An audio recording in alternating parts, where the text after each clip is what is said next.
Hey everyone, it's Suffer and I'm back with another video. So today we're going to be taking a look at this Scrawlr Box, which is the Scrawlr Box for May, I guess? I don't know. I think it is. If you would like to see my other Scrawlr Box unboxings, I'm gonna put a link in the card that you can click. But now it's time to open the box. So let's cut, and cut.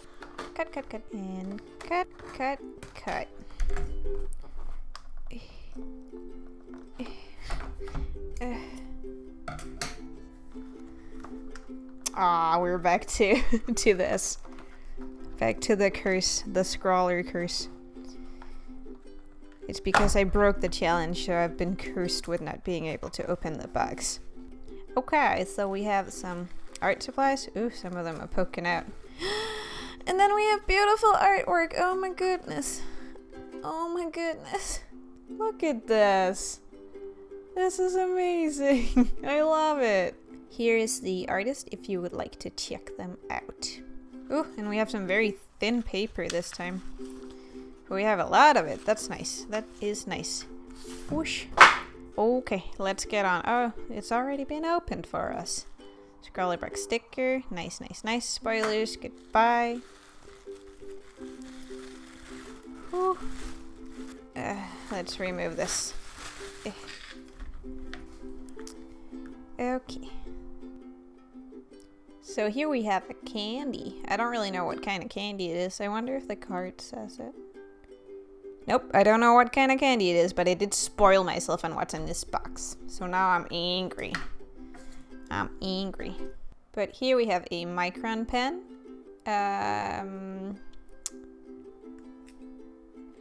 Ooh, it's like a magic tip. I don't know how to describe this. It's like a cool tip. I'm excited to use this. And then we have a Sakura jelly roll, which is always good. I have a couple of these because they're real good. They're real good. Now for the big reveal, what is inside of this box? Markers! Oh yeah. I have been waiting for another marker box for a while now. If you couldn't tell, I love markers.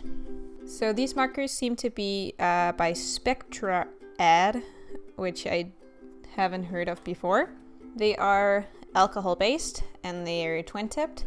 And yes, they have a brush nib.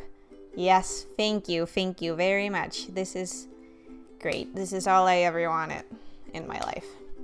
The prompt for this month is Woodland creatures. Ooh, so let's get swatching. I'm gonna eat this candy real quick because I'm very curious. Tastes really good. It's kind of like a orangey flavor, but it's like very subtle and natural. Ooh, it goes very well with the art supplies this month. Yes, so here we are with this is actually a sketchbook that I received in a Scrawlr Box at some point, and I've just been using it to swatch all the supplies ever since, which is pretty cool because then I have a sketchbook full of art supplies swatches from Scrawlr Box. So I swatched all of the markers and they look absolutely beautiful, and I really love this color scheme. So good. Tried out the black fine liner. It was really nice to work with. Like, it's kind of flexible, but then again, it's not flexible at all. It's kind of weird to explain, but I really enjoyed it. Here we go. It is sketching time. I spent a long time just searching the internet to try and find out like exactly what a woodland creature was, like what would qualify as a woodland creature, and also what I wanted to do. Because mostly when I searched, I found like, creatures that you can find in forests, like deer and foxes, squirrels, those kind of things, bears. And I didn't really want to draw any of those. So eventually I was like, you know what? If a deer qualifies as a woodland creature, what if I make a deer girl? You remember back when everyone would draw those beautiful doe girl people things, like humans with doe ears and antlers? Yes, that is what we're doing today. Because I never got on that train. So I am trying to board the train now, though it's too late. It is far too late for that. But I thought I would try it out. Originally, I was gonna go for like a whole scene with a background and stuff because I really wanted to get the whole forest vibe in there. But then I was like, you know what? A lot of people do those, portraits where they put them in an oval and they do flowers and stuff in the background or like around. And I've never tried to do that, so I really wanted to try. And then I realized that I don't know how to draw flowers, so maybe this was a big mistake. But you know what? Trying something new is always good.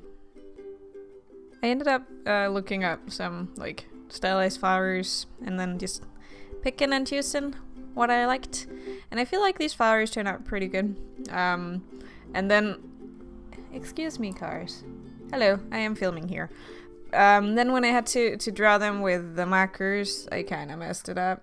And they didn't turn out as nice, which is kind of sad, but whatever.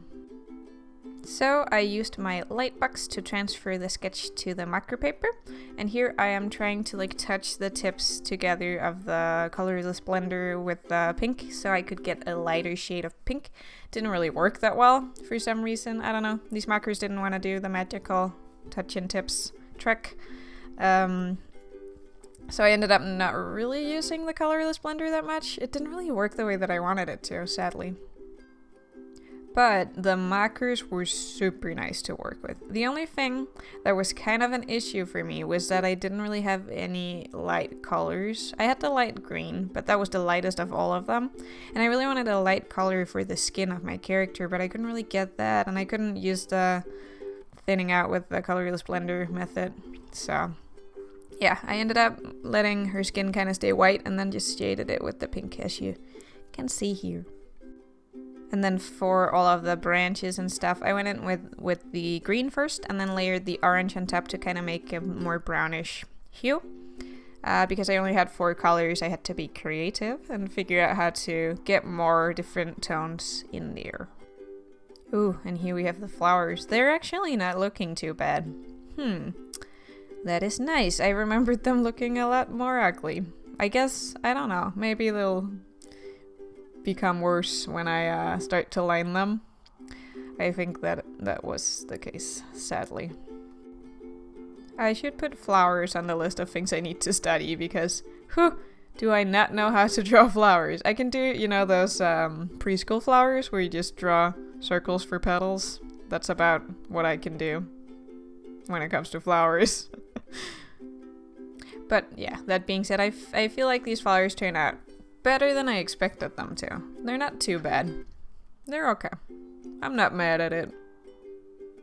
Let me talk about the paper for a second though, because this is the kind of marker paper that's like really thin, and I don't really understand what the benefit of that would be. I have some that I bought once, but I never use it because to me it's just too thin and you can't really blend anything very nicely, which was also a thing that I noticed. I don't know if it's the markers or if it's the paper, but I'm guessing that it's probably the paper because these markers are really nice and I would imagine that they would blend very nicely if you used something like Bristol board or blending card or whatever all of those fancy paper things are called. I usually use Bristol board for my marker illustrations, so I would recommend that over something that markets itself as marker paper. Because it's just nicer to work with, it's thicker, and it can take more ink than this thin, flimsy marker paper. So since all of the things, all of the skin, all of the flowers and the branches were warm tones, I figured that I would use the green tones for the background and for her hair.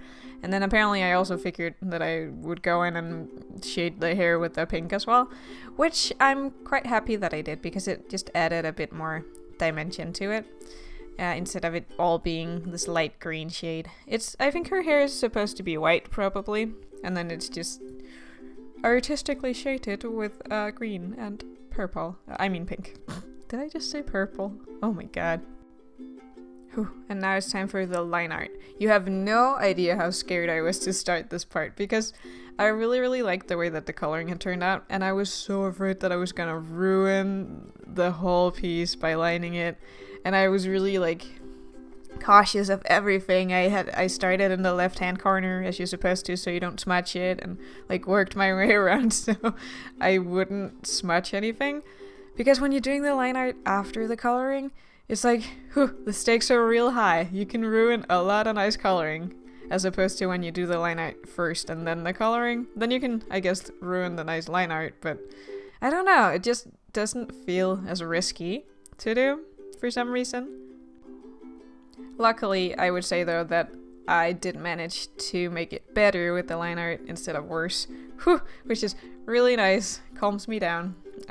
So I'm actually pretty happy with the way that this ends up turning out in the end, which is real nice because I feel like this is the first time I've made a Scrawlr Box illustration where I'm like, this is one of the good illustrations I've done, not just for Scrawlr Box but in general, which is really nice because usually I kind of struggle with the mediums in the Scrawlr Box, but this was something that I was more used to, so I feel like I had a better or an easier time controlling it. So yeah, I really enjoyed this month's Scrawlr Box. It was super nice. I got to try out some new supplies, but like the same kind of supplies that I would use normally, just from different brands, which was really nice. And yeah, I just had a lot of fun and I made a nice illustration that I like, so that's really awesome.